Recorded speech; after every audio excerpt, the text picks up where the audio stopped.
dad used to work for the military, supply chain repair or something like that.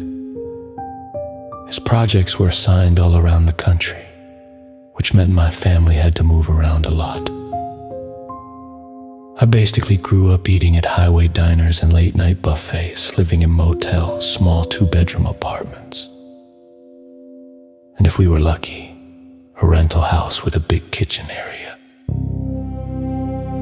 His assignments always took 2 to 3 weeks. The only cities where we stayed for more than a month were New Orleans and a small town near Massachusetts. That last job, after that he quit. That same day he told us he was a mess. I'm not sure what happened on that last job, but something got to him. We left town during the night and kept driving for days, stopping to sleep in the shadiest motels. I'm not sure Dad ever slept. Every night when I woke up, he was frozen, sitting still at the edge of his bed, looking at the door, waiting for something. 2 months later, we settled in a border town in Texas. 6 months later, my mom left. Nothing ever came. That was 1 year ago. I'm still homeschooled, learning over the weekends and getting ready to present my SATs. By next summer, I help out around the house with chores like cleaning, cooking, and doing laundry. My dad doesn't like people coming over. In fact, he doesn't like talking to anybody. Dad found a job at a vulcanizador, or a tire repair shop for you gringos. He leaves me alone every day from 8 a.m. to 6 p.m. That's when I use his computer. He doesn't know I've figured out his password. The books I used to study are old. The youngest one is from the 1980s, so I always have to double-check things online. Texan nights during October are normally mild, especially in towns near the border. But last night it was freezing. I woke up at around 2 a.m. shaking. I could see my own breath and hear the windows cracking from the cold. Something was off. I couldn't go back to sleep. There was an emptiness in the air. I could hear my own blood scraping through my veins. Sometime later, I heard a loud bang coming from downstairs, followed by my dad's muffled voice shouting something.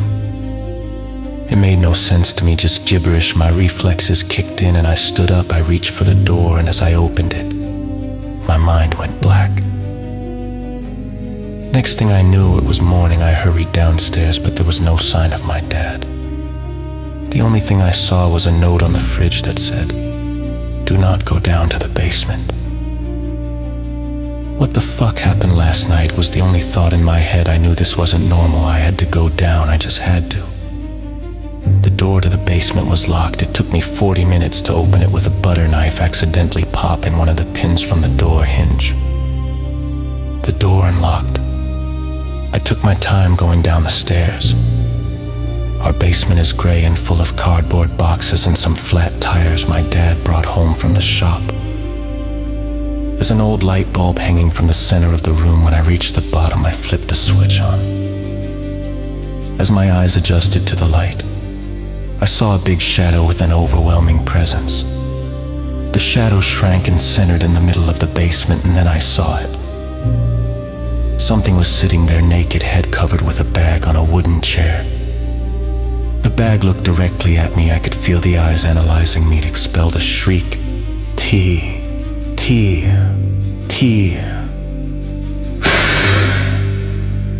Its body started to twitch. Its limbs shortening, its frame twisting. I could hear bones cracking, the creature screaming in pain. 10 minutes passed. I just stood there, unable to move, unable to look away. Then, its body started changing, becoming like mine.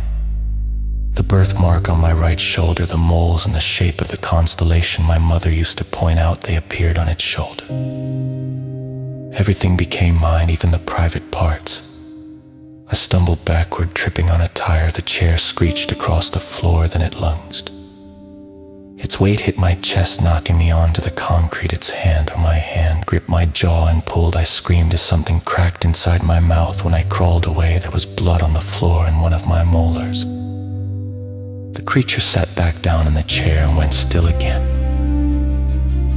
For what felt like hours, I couldn't move, I just stared. When I finally reacted, I ran upstairs, slamming the basement door with all my strength. The hinges were loose and the door fell halfway. I didn't care. I ran to my room and locked myself in.